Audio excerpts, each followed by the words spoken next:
Assalamualaikum warahmatullahi wabarakatuh. Perkenalkan, saya Rini SPD, guru PJOK SD 117 Guntur Alam, Kecamatan Batin 24, Kabupaten Batanghari, calon guru penggerak angkatan 10. Saya akan memaparkan aksi nyata modul 1.1 koneksi antar materi, kesimpulan dan refleksi.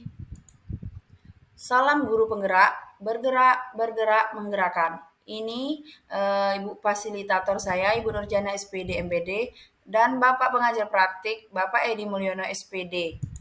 Refleksi dari diri saya, yang pertama, apa yang saya percaya tentang murid dan pembelajaran di kelas sebelum saya mempelajari modul 1.1. Kedua, apa yang merubah dari pemikiran dan perilaku saya setelah mempelajari modul ini. Tiga, apa yang dapat segera saya terapkan lebih baik agar kelas saya mencerminkan pemikiran Ki Hajar Dewantara. Saya akan menjelaskan yang pertama atau menguraikan refleksi yang pertama, apa yang saya percaya tentang murid dan pembelajaran di kelas sebelum saya mempelajari modul 1.1 ini, yaitu satu, saya beranggapan guru itu berperan aktif dan mempunyai kuasa penuh dalam pembelajaran, peserta didik hanya menerima ilmu. Yang kedua, target awal menyelesaikan materi sesuai dengan kurikulum. Yang ketiga, menuntut peserta didik menguasai materi pembelajaran yang saya berikan. Yang keempat, pembelajaran di kelas harus tenang dan tertib. Yang kelima, membuat aturan sendiri dan memberi hukuman bagi peserta didik yang tidak melaksanakan aturan.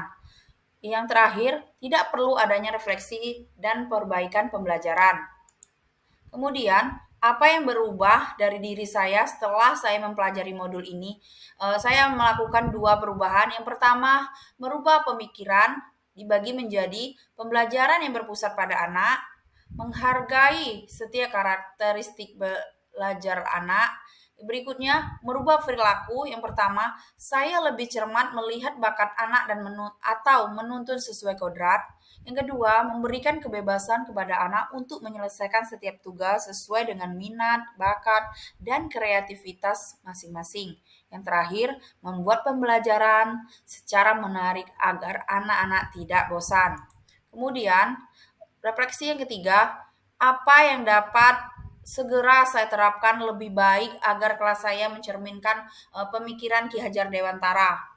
Yang pertama, membuat kesepakatan kelas yang dirumuskan dengan siswa agar siswa tidak merasa terpaksa dan bertanggung jawab.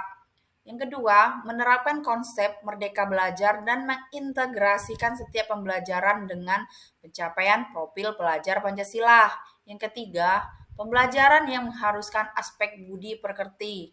Yang keempat, menerapkan pendidikan yang menuntun. Yang kelima, pembelajaran yang sesuai dengan kodrat alam dan kodrat zaman. Yang keenam, merancang pembelajaran aktif dan berpusat pada anak. Yang ketujuh, mengimplementasikan permainan pembelajaran. Yang kedelapan, pembelajaran berhamba pada anak. Yang kesembilan, menerapkan pembelajaran berbasis kearifan lokal dan budaya setempat atau sosial kultural.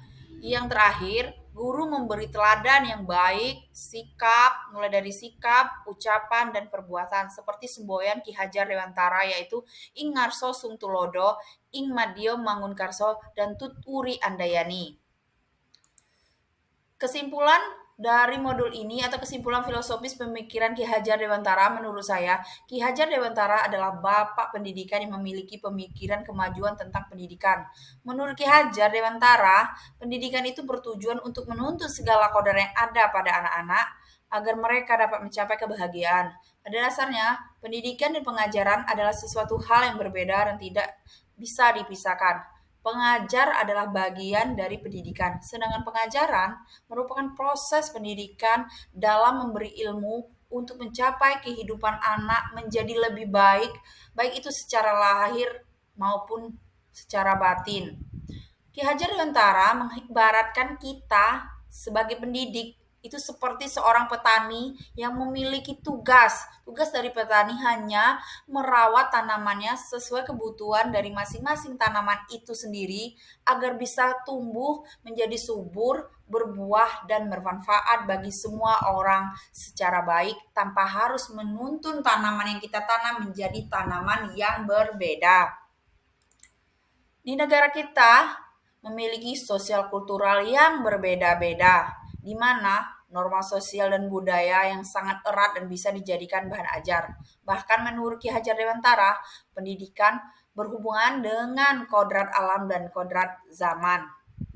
Setelah mempelajari dan memahami filosofis pemikiran Ki Hajar Dewantara, saya akan terus selalu mengupdate ilmu dan pengetahuan saya dan akan menerapkan pemikiran Ki Hajar Dewantara dengan kemerdekaan belajar, memberikan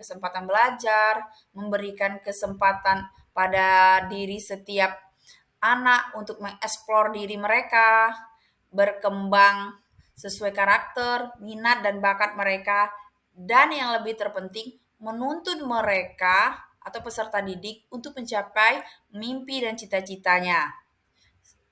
Hanya itu yang dapat saya sampaikan. Saya akhiri. Wassalamualaikum warahmatullahi wabarakatuh. Salam guru penggerak, bergerak, menggerakkan. Terima kasih.